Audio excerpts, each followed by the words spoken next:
Et bienvenue dans cette vidéo. Aujourd'hui, je vais vous parler des 14 propriétés GitHub à connaître pour débuter, plus 3 bonus pour ceux qui vont rester jusqu'à la fin de cette vidéo. Pour commencer, j'ai fait un petit code HTML, CSS pour faire ce rectangle. Donc, c'est ce rectangle qu'on va designer, qu'on va animer tout simplement tout au long de cette vidéo.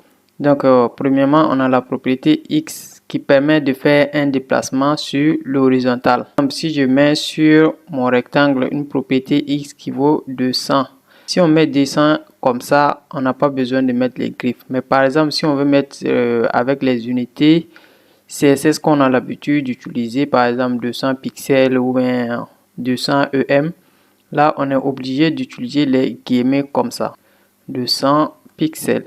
Donc, j'enregistre.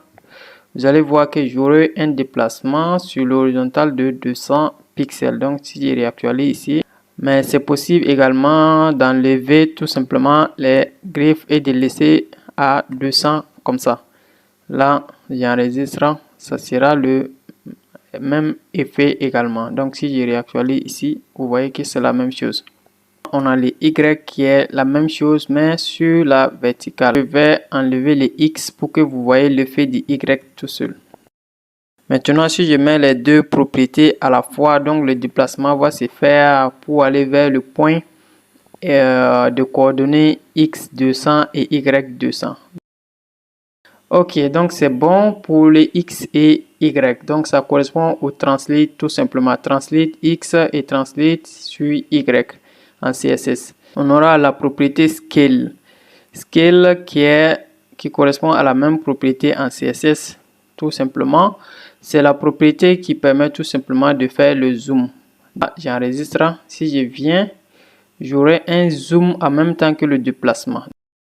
Après le scale, on a également la propriété qui est la rotation. Donc, qu'on va appeler tout simplement rotation.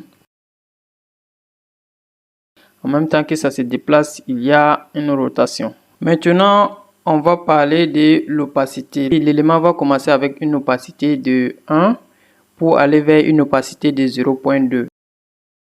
Au point final, l'élément n'est pas bien visible sur la page. Donc, c'est parce que l'opacité a diminué tout simplement. Donc, après l'opacité, on va voir les différentes couleurs de background. Comme en CSS, mais sans les tirets. Et à la place du tiret, on va mettre les C majuscules, comme ça, background color. Et je crois que je vais enlever l'opacité. Ou bien je vais lui mettre à 0.7, comme ça, sera mieux visible. Voilà. Et je recommence et voilà, on voit bien que c'est du noir au point final. Là, ici, ce que je vais faire, c'est que je vais enlever les scales. Sans les scales, vous voyez ce que ça donne. Donc, on a juste une rotation et puis le déplacement. Et ici, je vais ajouter ici width. Et voilà, si je réactualise, vous voyez ici que ça devient complètement un rectangle à la fin ici. Donc, je vais réduire les ailes pour rendre les rectangles encore plus étroits. Donc, ici, si je reviens, vous allez voir et voici ce que ça donne. Donc, vous voyez que ça utilise la durée par défaut. On peut vouloir que notre élément, notre transition se passe beaucoup plus lentement ou bien beaucoup plus rapidement. Donc, ça, c'est la propriété duration qu'on utilise pour contrôler la durée de l'animation. Si je réactualise, on voit que notre animation est beaucoup plus lente. Comme je peux accélérer également et mettre 0.5 secondes, on voit que voilà, après actualisation directe, l'animation commence. Donc ici, si je mets les délais comme ça, je vais mettre beaucoup pour que vous puissiez voir la différence. Voilà. Si j'enregistre délai de 4 secondes, donc si je réactualise ici, vous voyez que l'animation n'a pas encore commencé. Donc ça attend 4 secondes avant de commencer. Voici ce qui se passe maintenant. Voilà, c'est un peu ça le rôle du delay, c'est le temps qu'il va prendre avant que l'animation commence. Si je tape ici sur mon navigateur is GitHub, Je vais voir cette courbe. C'est où je peux le voir. Et voilà, voici la courbe. Ça, c'est en fonction de la courbe de progression de l'animation que vous voulez. Tout simplement, vous pouvez venir choisir ici. Donc, vous n'aurez pas à trop vous casser la tête pour retenir tout ça par cœur. Donc, vous venez ici tout simplement. Vous cliquez sur le type de progression que vous souhaitez et vous copiez le code tout simplement ici. Donc, vous voyez la valeur qui est donnée ici. Je choisis juste ça. Voilà. Je copie juste la valeur qui est du is qui est ici. Je vais copier comme ça. Et là, je viens dans mon is. Je colle tout simplement ça comme ça. Et donc, mon animation, la progression sera donc en fonction de cette fonction maintenant. Donc, je réactualise comme ça et ça attend les 4 secondes. Et là, ça va débuter. Voilà. Maintenant, on va voir le bonus dont je vous ai parlé pour ceux qui sont arrivés jusqu'à la fin de cette vidéo.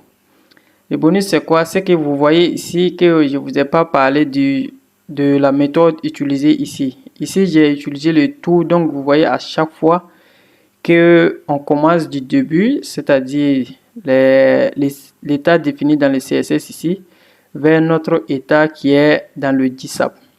Maintenant, on pouvait utiliser ici le from. Ça sera à l'inverse. Donc, on va commencer de l'état défini dans le JavaScript vers l'état du CSS. On attend les 4 secondes toujours. Et voilà, ça se passe dans le sens inverse. Donc, on a vu les deux sens maintenant. Si je veux répéter mon animation plusieurs fois, par exemple. Si je veux répéter à l'infini, c'est -1. Mais si je veux répéter 2 fois, ce sera 2. Ici, je vais mettre -1 pour répéter à l'infini. Donc, j'enregistre. Je viens, j'attends 4 secondes. Voilà. Et vous voyez que ça se répète à chaque fois. Donc, si je mets yo-yo à true, donc j'exécute le from et en même temps le to. Donc, j'enregistre ici. Et là, je réactualise.